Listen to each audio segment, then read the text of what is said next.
Hello வணக்கம். பரோட்டாவுக்கு கெட்டி சால்னா chicken வச்சு அருமையான சுவையோடு சூப்பராக எப்படி செய்கிறதுன்னு பார்க்கலாமா?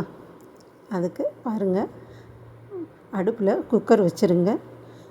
சாமான் ஒன்று ஒன்றா சேர்க்கும் போதே அளவுகளோடு நாம் பார்த்துக்கலாம்.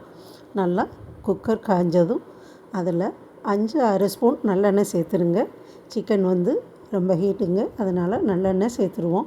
3 ஸ்பூன் நெய் அதோடு சேர்த்துருங்க. சேர்த்துட்டு தாளிக்க சோம்பு, கல்பாஸ், பிரிஞ்சி இலை சேர்த்துருங்க.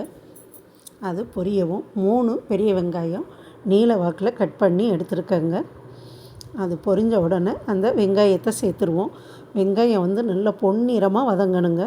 அப்போ தான் சுவை கூடுதலாக இருக்கும். பாருங்கள் எவ்வளவு சிவந்து வதங்கியிருக்குன்னு. நல்லா வதங்கவும் 3 பெரிய தக்காளியை நீல வாக்கில் கட் பண்ணி சேர்த்துருவோம். சேர்த்துட்டு 2 பச்சை மிளகாய், 1 கொத்து கருவேப்பிலை, 2 ஸ்பூன் இஞ்சி பூண்டு பேஸ்ட்டு. தக்காளி சீக்கிரம் வதங்கட்டும், அதுக்காக 1 ஸ்பூன் கல் உப்பு இப்போ சேர்த்துருவோம். அப்புறம் பார்த்துட்டு கொஞ்சம் சேர்த்துக்கரலாங்க. இப்போதைக்கு தக்காளி வதங்கிறதுக்காக கொஞ்சமாக உப்பு சேர்த்துருக்கேன். நல்லா வதங்கவும் 1 கரண்டி தயிர் சேர்த்துருங்க. தயிர் சேர்த்து நல்லா கிளறி விட்டுட்டு நம்ம கழுவி எடுத்த சிக்கனையும் சேர்த்துருங்க. சிக்கனை தயிர், மஞ்சள் தூள் சேர்த்து நல்லா கழுவி எடுக்கணுங்க. அதை சேர்த்து கொத்தமல்லி, புதினாவும் சேர்த்து ஒரு 5 நிமிஷம் நல்லா வதக்கிடணுங்க.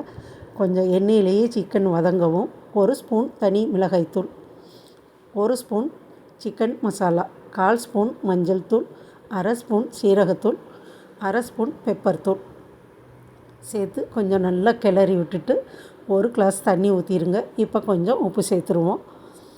1 கிளாஸ் தண்ணி ஊற்றி குக்கர் மூடி 4 விசில் 5 நிமிஷம் சிம்மில் வச்சு எடுத்துடுவோங்க.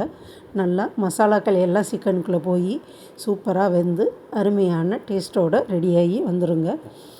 இதுக்கு கொஞ்சம் மசாலா அரைச்சி சேர்க்கணும். அதுக்கு 1/2 மூடி தேங்காய், 5-6 முந்திரி, 1 ஸ்பூன் கசகசா, 2 ஸ்பூன் நல்லெண்ணெயில் நல்லா செவக்க வறுத்துருங்க. வறுத்துட்டு அதை நல்லா நைஸாக அரைச்சி எடுத்துகிட்டு வந்துடுவோம். நம்ம அவ்வளவு தேங்காயும் சேர்க்க போகிறதில்லைங்க. ஒரு 3 ஸ்பூன் 4 ஸ்பூன் தான் சேர்க்க போகிறோம். மீதி நாம் குழம்பு வைக்க வச்சுக்கிற போகிறோம். இதை வறுத்து நல்லா நைஸாக அரைச்சி எடுத்துகிட்டு வந்துடுவோங்க. நான் வீட்டிலையே மட்டன் மசாலா வச்சுருக்கேங்க.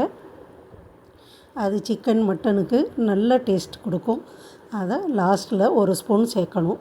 பாருங்கள், உப்பு கொஞ்சம் பத்தலை. உப்பு சேர்த்துட்டு அரைச்ச மசாலா 4 ஸ்பூன் சேர்த்து கலந்து அடுப்பை கம்மி பண்ணி சிம்லேயே ஒரு 5 நிமிஷம் இது வேகட்டுங்க. மூடி வச்சுருவோம்.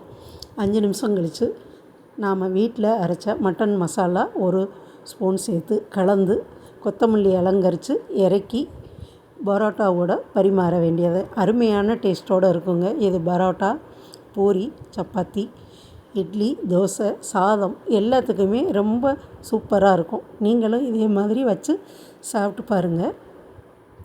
நம்ம கிராமிய சமையல் சேனலை இதுவரை சப்ஸ்கிரைப் பண்ணாமல் இருந்தீங்கன்னா சப்ஸ்கிரைப் பண்ணிடுங்க. நன்றி, வணக்கம். பாருங்கள், பார்க்கவே சூப்பராக இருக்குல்ல. சாப்பிடவும் நல்ல சுவையாக இருக்குங்க.